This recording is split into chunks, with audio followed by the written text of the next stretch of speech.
Bismillahirrahmanirrahim.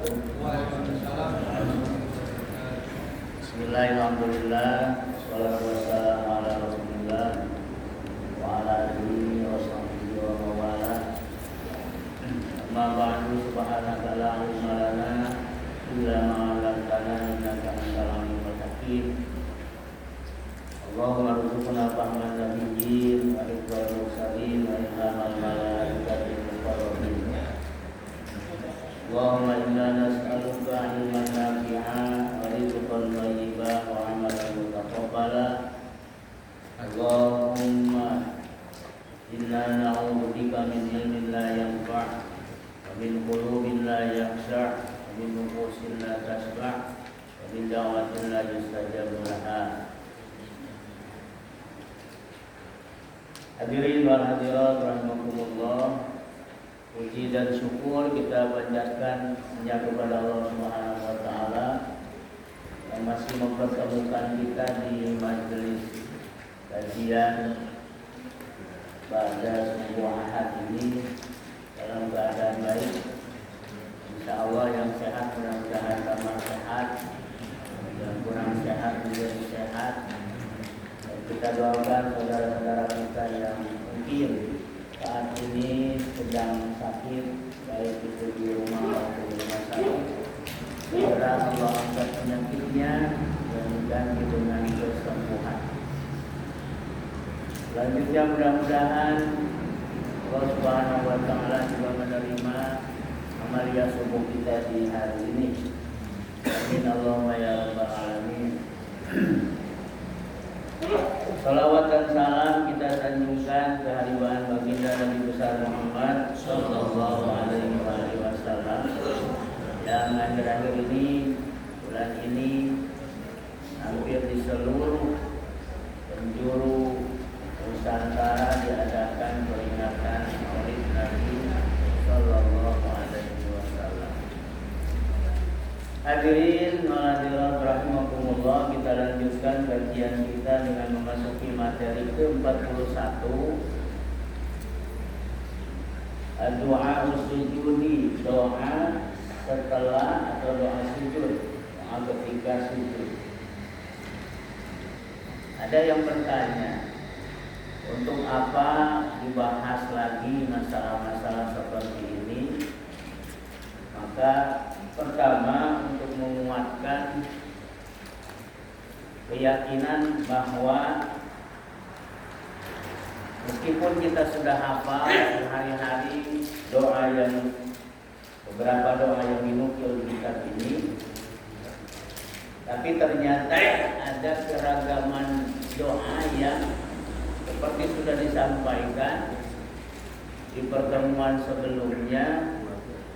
Dengan mengetahui berbagai macam doa yang temanya sama tapi materinya beda, menumbuh kembangkan dalam diri kita sikap menghargai, menghormati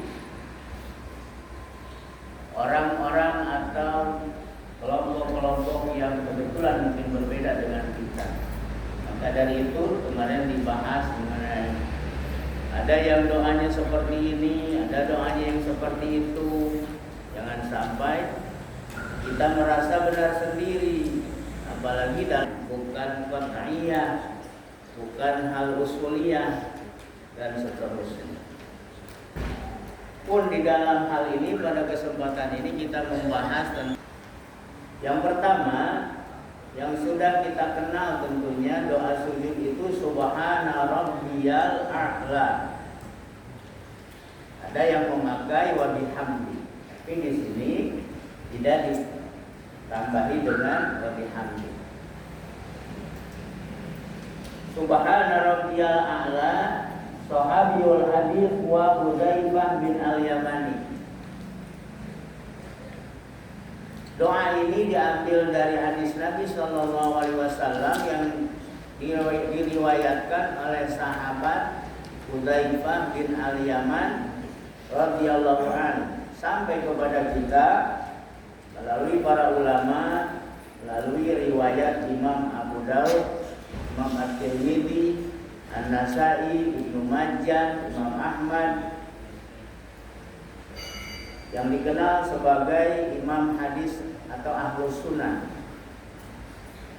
Qauluhu subhana rabbiyal a'la, perkataan Nabi subhana rabbiyal a'la yang artinya maha suci Tuhanku, lagi maha tinggi. Ai anzahahu wa uqaddisuhu an kulli naqais. Maksudnya adalah menegaskan akan kesucian, atau dalam hal ini mensucikan dan mengagungkan Allah Subhanahu wa taala. Mensucikannya an kulli naqaisi, dari berbagai atau dari setiap kekurangan. Salah samarot. Lanjutan hadis ini ada kalimat salah samarot dibaca sebanyak 3 kali. Penjelasan mengenai 3 kali kenapa sudah dibahas. Wa yustahabu ahlul ilmi alla yang kusul insan fi ruku'i was sujudi min salatin. Di sini dijelaskan para ulama menganjurkan agar pada saat ruku maupun sujud ketika bertasbih, ruku wa sujudi maupun sujud, disunahkan min salasin menyebutnya sebanyak 3 kali. Pendapat para ulama. Kemudian wal hikmatu fi tahsisir ruku'i bil 'azimi was sujudi bil a'la. Wal hikmatu, adapun hikmah fi tahsisir ruku'i, dalam mengkhususkan kenapa di dalam ruku pakai kalimat subhana rabbiyal azim, wasujudi bil a'la, sedangkan dalam sujud memakai kata al-a'la menjadi subhana rabbiyal a'la. Anna sujuda lamma kana fihi ghayatut tawadhu', karena di sini menunjukkan betapa keharusan untuk benar-benar merendahkan diri atau tawadhu'. Lama fihi min wada'al jabahati allati hiya asyraful a'dha' ala mawaqi'il aqdami. Adapun merendahkan, bersujud dengan meletakkan atau meletakkan jabhah, al-jabhah ini artinya dahi, di atas tempat sujud kita. Allati ya asyraful a'dha, itu merupakan semulia-mulia posisi seseorang, yang dalam hal ini menunjukkan sikap rendah hati, rendah diri dari seorang hamba yang paling memuncak. Sebab dalam sebuah keterangan dinyatakan posisi yang paling Allah senangi ketika beribadah adalah pada saat melakukan sujud. Oleh sebab itu, karena afdalu minar ruku'i, karena itulah maka posisi sujud itu lebih afdal daripada ruku. Maka sangat bagus jika sujud itu dikhususkan dengan, kalau dalam bahasa kitab ini, bifi'lin tabdil, dengan fi'il tabdil. Tabdil itu fi'il perbandingan, kata kerja yang menunjukkan perbandingan. Jadi kalau ada bagus, ada yang paling bagus, ada utama, ada yang paling utama. Maka dalam hal ini sekali lagi, karena afdalu minar ruku'i as-sujud, adalah yang paling utama daripada ruku, itulah sujud. Jadi hadirin rahimakumullah, kalau ada yang bertanya hikmahnya, pelajaran intinya, kenapa dalam ruku kita subhana rabbiyal azim, sedangkan dalam sujud subhana rabbiyal a'la, maka jawabannya ghayatut tawadhu'. Ada kondisi puncak daripada ketawaduan seseorang depan Tuhannya, yaitu Allah Subhanahu wa taala.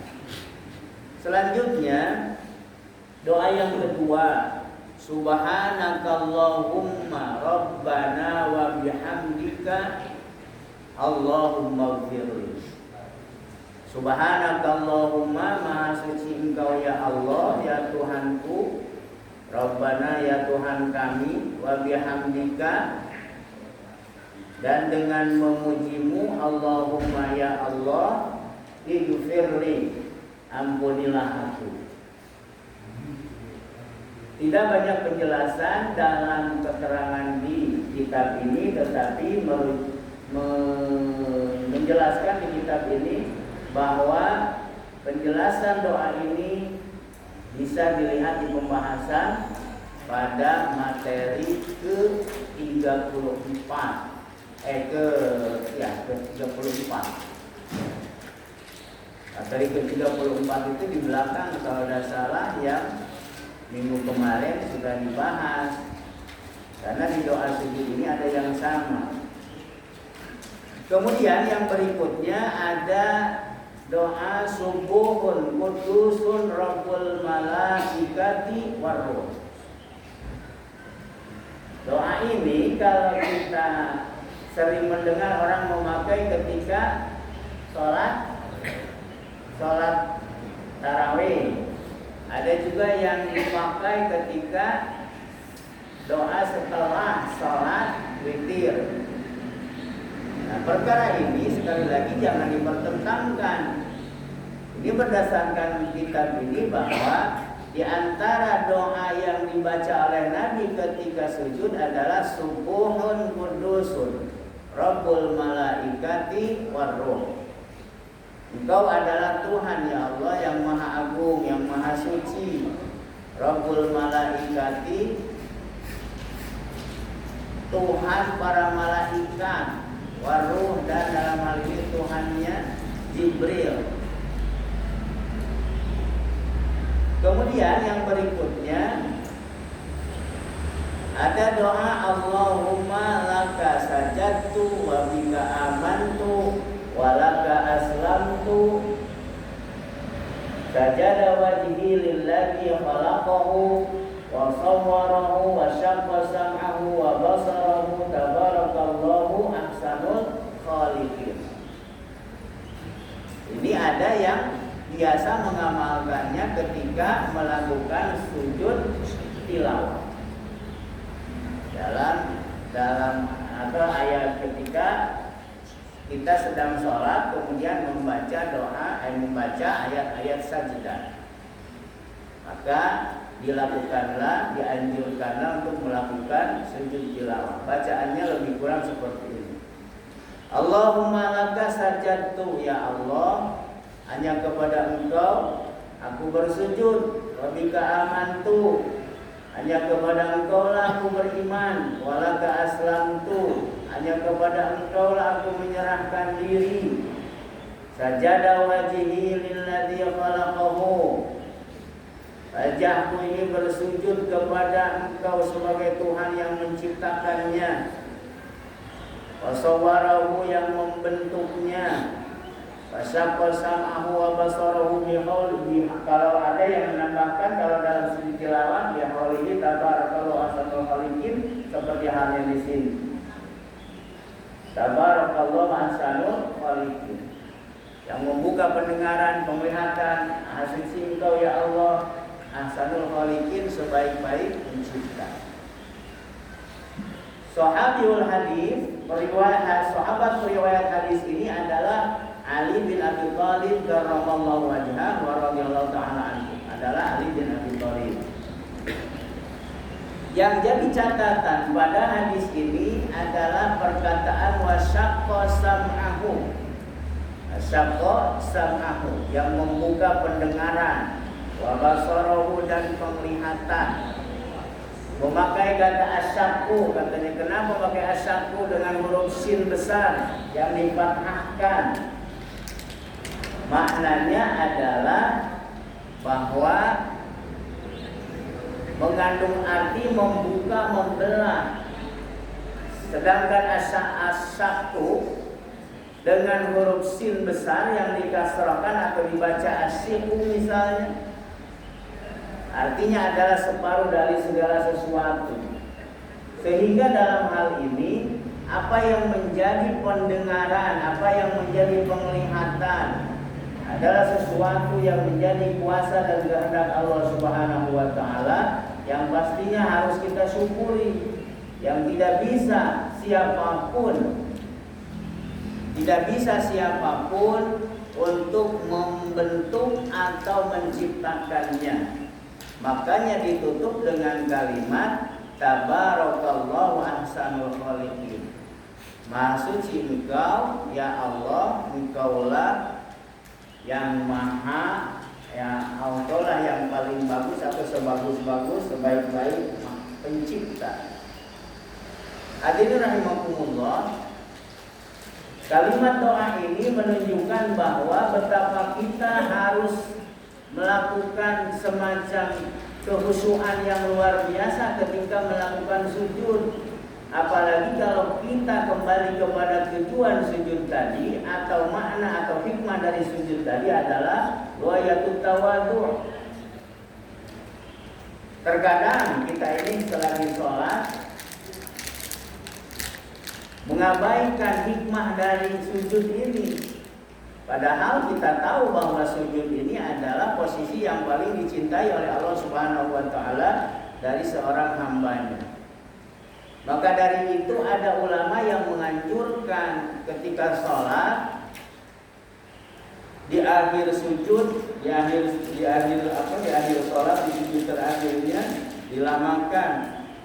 Makanya imam yang mengerti itu dilamakan sedikit, menghargai jamaah yang punya keyakinan atau pemahaman dan biasa melakukan itu. Tetapi jika kondisi imam itu cepat, dalam artian normal cukup dengan membaca Subhana rabbiyal a'la. Kalau mau pakai wa bihamdihi boleh Subhana rabbiyal a'la wa bihamdihi misalnya sampai 3 kali. Kemudian imam langsung duduk tahiyat atau tasyahud akhir, maka para ulama fikih sepakat yang harus diikuti adalah tindakan si imam tadi. Maka bersegeralah pula si makmum mengikuti imam untuk duduk di tahiyat akhir. Jangan sampai kita melakukan hal seperti ini.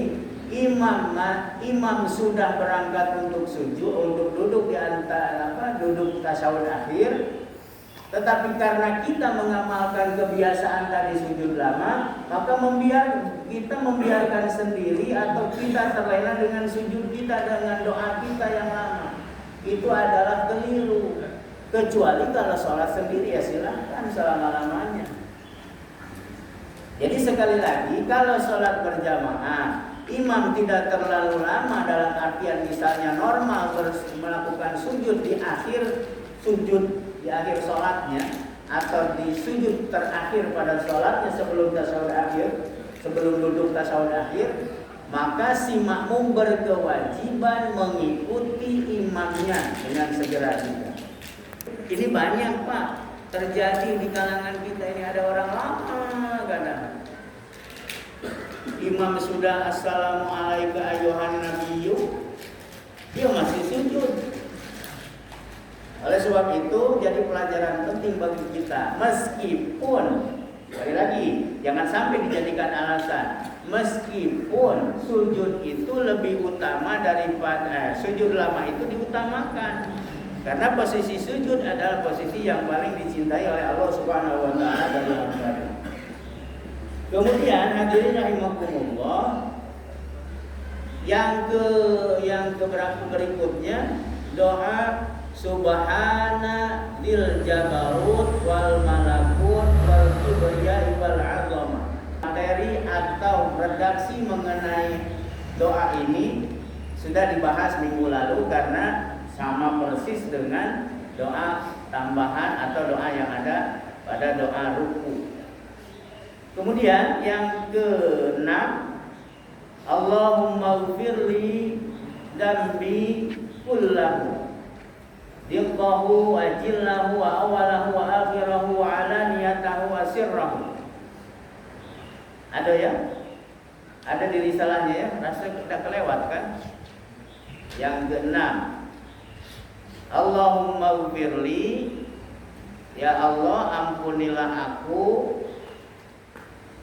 dan bi kullahu seluruh dosaku, diqqahu wa jillahu wa awalahu wa akhirahu wa alaniyatahu wa sirrahu, yang telah lewat dan yang akan datang, awalahu wa akhirahu, yang awal yang akhir, wa alaniyatahu wa sirrahu, yang terungkapkan atau dengan keadaan jelas, terang-terangan maupun yang tersembunyi. Melalui doa ini yang diriwayatkan oleh Abu Hurairah radhiyallahu taala anhu, pada sujud dianjurkan kita memperbanyak doa. Kalaupun kita mau memperpanjang sujud, maka doa yang diperbanyak adalah doa memohon ampunan kepada Allah Subhanahu wa taala. Salah satu alasannya dinisbatkan kepada perilaku Adam dan Hawa yang notabene sebagai manusia pertama pelaku dosa. Tapi beda dengan kita. Bedanya apa? Kalau Adam dosanya sekali, taubatnya lama. Kalau kita dosanya banyak, taubatnya dengan, iya kan? Makanya ada terkenal doa taubat sambal. Hari ini digawe ke taubat, besok gawe ke lagi. Jadi apa yang dilakukan Adam alaihi salam? Adam alaihi salam dan istrinya Hawa itu bersujud. Ada yang mengatakan sampai ratusan tahun. Sampai Allah sehingga Allah mengampuninya. Doa yang populer yang diungkapkannya diabadikan dalam Quran, Rabbana zalamna anfusana. Ada kalimat wa in sengaja dibaca in ya. Wa in lam taghfir lana.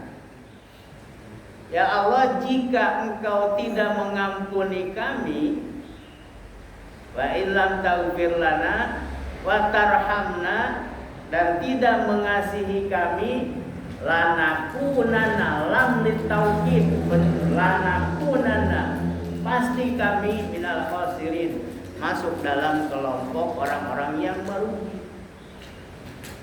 Kalau kembali ke sini, sujud kita itu pertama, ketika sujud perbanyaklah doa memohon ampunan kepada Allah Subhanahu wa taala.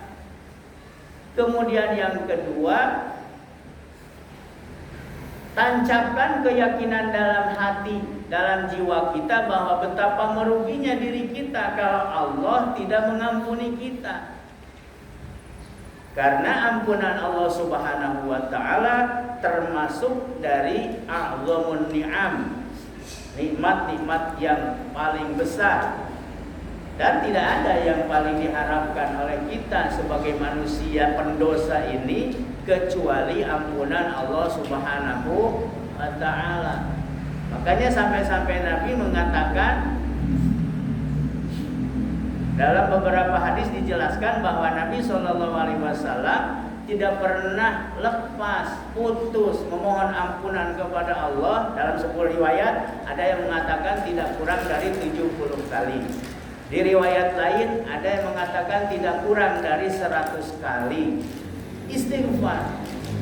Astaghfirullahaladzim boleh, atau yang panjang astaghfirullahaladzim alladzi la ilaha illa wal hayyul qayyum wa atubu ilaihi, atau yang lebih panjang min jami'il ma'asi wa dzunub wa atubu ilaihi min jami'i ma karihallahu qaulan wa fi'lan wa sam'an wa basaran wa hasira, dan seterusnya. Ini bagus kalau dilakukan ketika kita bersujud. Apakah di luar sholat apakah di dalam sholat. Tapi sekali lagi, kalau di dalam sholat berjamaah, kalau di dalam sholat sendirian, silahkan sepanjang setiap sujud lama. Tapi kalau ketika dalam sholat berjamaah, baik sebagai imam maupun sebagai makmum, harus dilakukan sewajarnya.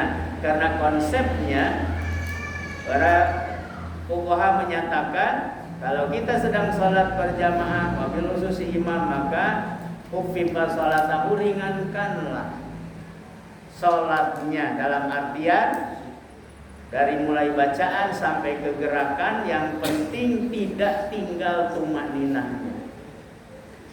Hadirin wal hadirat rahimakumullah. Kemudian yang terakhir, doa yang dibaca ketika sujud adalah Allahumma inni a'udzu biridhaka min sakhatik wa bi mu'afatika min 'uqubatik wa a'udzu bika minka la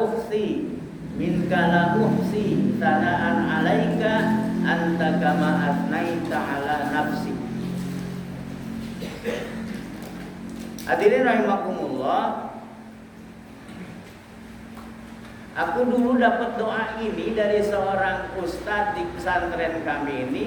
Kayaknya entah beliau yang salah kaji nyampe ke doa itu ditulis ke, apa memang kita yang salah dengar. Kalau kami dulu, Allahumma inni a'udzubika, Allahumma inni as'aluka biridhoka min sakhatik. Ketika kembali lagi membaca doa, membaca kitab ini, ngapa redaksinya seperti ini? Bukan mempertanyakan hadis ini, tetapi ngapa selama ini kita ngamal itu sekedar apa namanya? Bukan curhat, sekedar apa, mengingat masa dulu ketika masih di pesantren. Kita kan kalau di pesantren dulu, zaman kami tidak jauh kayak zaman sekarang. Disuruh nulis, kalau ada doa khusus tuh salin, salin, bawa ijazah ke, dilihat sama kiai itu, sama guru, dilihat tulisannya, udah benar, nah amalkan, baru ijazah seperti itu. Dan sekarang kan enak, tinggal fotokopi doa itu sampai ke Pak Yai, aku naik ijazah doa ini, bisa. Kalau ada anak-anak santri yang seperti itu. Nah, jadi sekali lagi, doa yang dibaca ketika sujud, Allahumma inni a'udzu biridhoka, ya Allah, sesungguhnya aku berlindung kepadamu dengan keridhoanmu, min sakhatik, dari kebencian, supaya selamat, wa bi mu'afatika min 'uqubatik, dan memohon dengan perlindunganmu dari siksamu. Wa a'udzu bika minka la uhsi sana'an 'alaika anta kama asnaita 'ala nafsi. Dan aku berlindung kepadamu ya Allah. Aku tidak mampu memujimu sebagaimana engkau memuji atas dirimu sendiri. Sahabat perawi hadis ini adalah Aisyah radhiyallahu taala anha. Dalam penjelasan kitab ini disampaikan bahwa pada doa ini Rasulullah sallallahu alaihi wasallam ista'adha Rasulullah sallallahu alaihi wasallam wa sa'alahu, beliau Nabi sallallahu alaihi wasallam memohon perlindungan kepada Allah, memohon kepadanya agar menghindarkan beliau dengan keridhoannya dari kemurkaannya, juga memohon dengan perlindungannya dari hukumannya. Bayangkan hadirin rahimakumullah, betapa kurang ajarnya kita kalau tidak pernah meminta kepada Allah untuk perlindungan dari kemarahannya, kemudian meminta ampunan dan rahmatnya, sementara kita adalah makhluk pendosa. Lihat Nabi Shallallahu Alaihi Wasallam, dia nyata-nyata Habibullah, dia kekasih Allah, yang dijamin masuk surga dan dijamin diampuni dosanya, baik yang lalu maupun yang akan datang ketika beliau masih hidup. Yang jelas beliau adalah ahli surga, ahli maghfirah, ahli rahmat Allah Subhanahu wa taala. Tapi dalam doanya tetap Allahumma inni a'udzu min biridhaka min sakhatik wa bi mu'afatika min uqubatik, dan seterusnya. Ini menunjuk sebenarnya bukan mengajari, bukan Allah secara tidak langsung kan. Pada hakikatnya Allah yang menyuruh Nabi berdoa seperti itu. Bukan untuk Nabi, tapi sebagai pelajaran bagi kita. Karena Allah Subhanahu wa taala Maha tahu. Satu, Nabi SAW adalah penyebab utama diciptakan alam ini. Yang dimaksud alam ya diri kita juga. Segala sesuatu selain Allah itulah alam. Makhluk ciptaan Allah Subhanahu wa taala. Oleh sebab itulah maka tak boleh kita berhenti untuk memohon ampunan kepada Allah Subhanahu wa taala. Sehingga ada yang mengatakan ulama dalam sependapat bahwa zikir yang paling utama setelah kalimat tahlil adalah istighfar. Kalau kalimat tahlil kan ada secara khusus ya, bahwa siapa yang meninggal dunia dengan melafazkan la ilaha illallah dakhalal jannah, dia pasti masuk surga. Tapi untuk proses ke situ kita harus membeningkan diri, mensterilkan jiwa dari apa? Dari dosa-dosa. Maka dari itulah perbanyaklah istighfar. Jadi hadirin rahimakumullah, itu adalah 7 doa yang dinukil dari hadis Nabi Sallallahu Alaihi Wasallam yang dibacakan ketika sujud.